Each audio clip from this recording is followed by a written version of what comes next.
World cup cricket के final में 1983 विश्व विजेता भारतीय टीम के कप्तान कपिल देव को ना बुलाया जाए कि क्या कपिल देव को इसलिए नहीं बुलाया गया क्योंकि वो हमारी महिला पहलवानों के पक्ष में थे।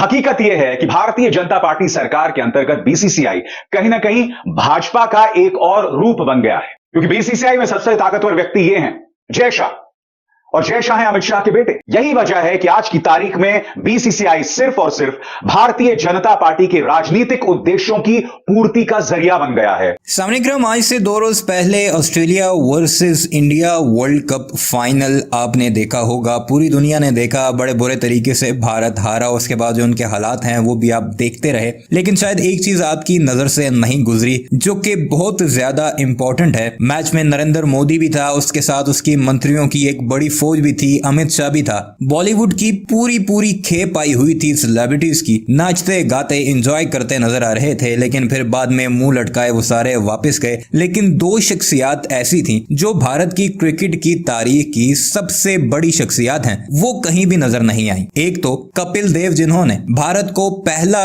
वर्ल्ड कप जितवाया था ओडीआई का, और दूसरे महेंद्र सिंह धोनी जिन्होंने 2011 में अपनी कप्तानी में भारत को दूसरा वर्ल्ड कप जितवाया था। इस बारे में फिर तहकीकात होना शुरू हुई तो पता चला कि भारतीय क्रिकेट बोर्ड बीसीसीआई की तरफ से यानी जय शाह की तरफ से बॉलीवुड की तो सारी सेलिब्रिटीज को बाकायदा तौर पर इनवाइट करके बुलाया गया है। भारतीय जनता पार्टी के मंत्रियों को भी बाकायदा तौर पर इनविटेशन दिया गया है, लेकिन नहीं बुलाया गया तो महेंद्र सिंह धोनी और कपिल देव को। आप ये बात सुनकर भी हैरान होंगे कि 1983 में वर्ल्ड कप भारत ने कपिल देव की कप्तानी में जीता था। उस पर एक मूवी आई थी 83 के नाम से, जो कि रणवीर सिंह ने जिसमें कपिल देव का किरदार निभाया था। लेकिन रणवीर सिंह को तो उस मूवी की वजह से इनविटेशन मिल गया था, लेकिन नहीं मिला तो कपिल देव को नहीं मिला। और उसकी वजूहत हैं कि वो इस सारे सेटअप के बारे में काफी क्रिटिक रहे हैं। उन्होंने भारतीय क्रिकेट बोर्ड का कोई ओहदा भी कबूल नहीं किया और भारतीय सिस्टम के बारे में हमेशा से वो जय शाह और उसके चमचे चमांटों को क्रिटिसाइज भी करते नजर आते हैं। यह है असल औकात भारतीय क्रिकेट बोर्ड की, और इस पर भारत में किस तरह अब आड़े हाथों लिया जा रहा है भारतीय क्रिकेट बोर्ड को, इस वीडियो में आपको वही सब कुछ दिखाते हैं।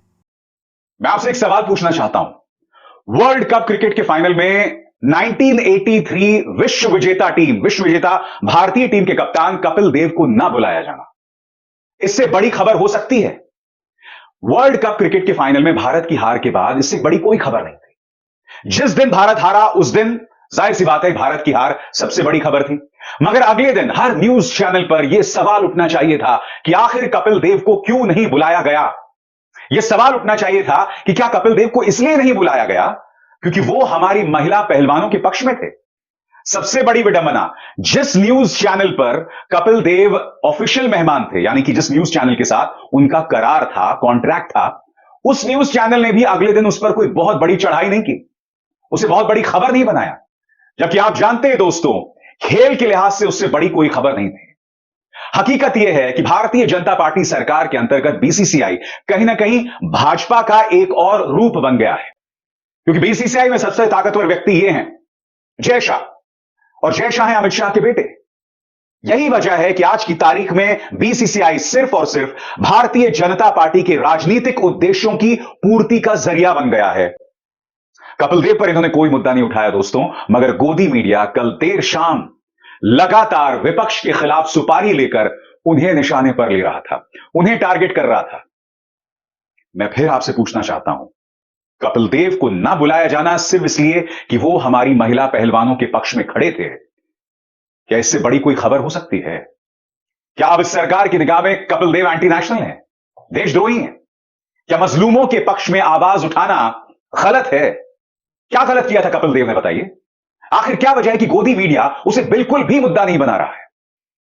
उल्टा मैं आपको बतलाता हूं दोस्तों, बाकायदा सुपारी लेकर मुकेश अंबानी के न्यूज चैनल से लेकर तमाम न्यूज चैनल्स किस तरह के शोज कर रहे हैं, मैं आपको बताता हूं। एक एक करके आपके स्क्रीन पर आएगा। सबसे पहले चुनावी क्रिकेट, रन आउट या हिट विकेट। आप देख सकते हैं एक तरफ प्रधानमंत्री नरेंद्र मोदी और जेपी नड्डा है, और दूसरी तरफ राहुल गांधी और प्रियंका गांधी वाड्रा। गुल्लू के शो में कांग्रेस पर किस तरह से निशाना साधा जा रहा है, साफ तौर पर दिखाई दे रहा है। बात यहां नहीं रुकती। यह पत्रकार जिस पर दंगा भड़काने को लेकर केस है, कायदे से जेल में होना चाहिए, वो देखिए किस तरह के कार्यक्रम कर रहा है। मोदी से नफरत, खेल में भी सियासत। मोदी ने बढ़ाया जोश, कांग्रेस ने खोया होश। प्रधानमंत्री नरेंद्र मोदी खिलाड़ियों से मिलते हैं, उन्हें गले लगाते हैं। बहुत अच्छी बात है, मगर ये पूरी कार्रवाई दोस्तों कैमरे की मौजूदगी में होती है। तो जाहिर सी बात है कि इसके पीछे भी कहीं ना कहीं प्रचार एक वजह हो सकती है। मैं स्पष्ट कर दूं, प्रधानमंत्री अगर इस तरह से मेरे खिलाड़ियों की हौसला अफजाई कर रहे हैं तो ये बहुत ही खूबसूरत बात है, बहुत अच्छी बात है और मैं उसकी तारीफ करता हूं। मगर अगर विपक्ष कपिल देव के मुद्दे पर सवाल उठा रहा है तो क्या मीडिया को उसे आवाज नहीं देना चाहिए? मैं फिर कहता हूं, विपक्ष ने क्या बात मोदी जी के बारे में कही वो ज्यादा बड़ी खबर है या कपिल देव को फाइनल में ना बुलाया जाना? आगे देखिए साहब, भारत का कर्तव्य पथ, इंडिया करे सियासत, भारत के साथ मोदी परेशान विरोधी, क्या हार में क्या जीत में, किंचित नहीं भयभीत में। अटल जी को याद किया जा रहा है साहब, मगर यह बात अलग है कि यह भाजपा कभी भी अटल जी के सिद्धांतों पर नहीं चलती है। आगे देखिए साहब, वर्ल्ड कप क्रिकेट पर कांग्रेस हिट विकेट, क्रिकेट पर कांग्रेस का डर्टी गेम, मोदी से नफरत, खेल में भी सियासत, मोदी ने बढ़ाया जोश, कांग्रेस ने खोया होश। तो देखा आपने दोस्तों, इन न्यूज चैनल्स में कहीं पर भी कपिल को ना बुलाया जाना एक मुद्दा नहीं है। मैं फिर आपसे सवाल पूछना चाहता हूं कि क्या बीसीसीआई के किसी नुमाइंदे से, क्या जय शाह से सवाल नहीं पूछा जाना चाहिए था? क्या मोदी सरकार के किसी मंत्री से सवाल नहीं पूछा जाना चाहिए था? क्या खेल मंत्री अनुराग ठाकुर से यह सवाल नहीं पूछा जाना चाहिए था? या फिर मीडिया सिर्फ यही उम्मीद करती है अनुराग ठाकुर मंच में खड़े हो जाएं और नारे लगाएं, देश के गद्दारों को गोली मारो प्यारों को? बताइए बताइए, क्या आपकी खेल मंत्री से सिर्फ इतनी उम्मीद है? कपिल देव का अपमान हुआ है। कपिल देव खुद ये नहीं समझ पा रहे हैं कि उन्हें क्यों नहीं बुलाया गया है। मैं फिर आपसे पूछना चाहता हूं दोस्तों, कपिल देव से बड़ा कोई खिलाड़ी है? कपिल देव से बेहतरीन ऑलराउंडर भारत के इतिहास में आज तक नहीं हुआ। जी हां, बेहतरीन बॉलर्स हुए हैं अनिल कुंबले जैसे, बेहतरीन बैट्समैन हुए हैं रोहित शर्मा से लेकर विराट कोहली से लेकर सचिन तेंदुलकर, मगर ऑलराउंडर। और यह ना भूलें, कपिल देव वो व्यक्ति है जिसकी वजह से भारत पे विश्वास आया था कि हम वेस्ट इंडीज जैसी अनबीटेबल टीम को हरा सकते हैं। जिम्बाब्वे के साथ वो मैच हो रहा था, 10 रन पर 5 विकेट गिर गए थे। यह व्यक्ति 175 रन बनाता है, वो 175 रन जो एक अरसे तक वर्ल्ड रिकॉर्ड रहे। कपिल देव भारत के पहले वनडे प्लेयर थे। उससे पहले तमाम जो खिलाड़ी थे वो टुक टुक खेलते थे, मगर कपिल देव वो व्यक्ति था जो 175 रन बनाता है सिर्फ 20 ओवर्स में। जी हां, जिम्बाब्वे के खिलाफ जो उन्होंने शानदार पारी खेली थी, सिर्फ 138 गेंदों पर उन्होंने 175 रन बनाए थे। और मैं छोटा था दोस्तों, मैंने कई बार कपिल देव को देखा था।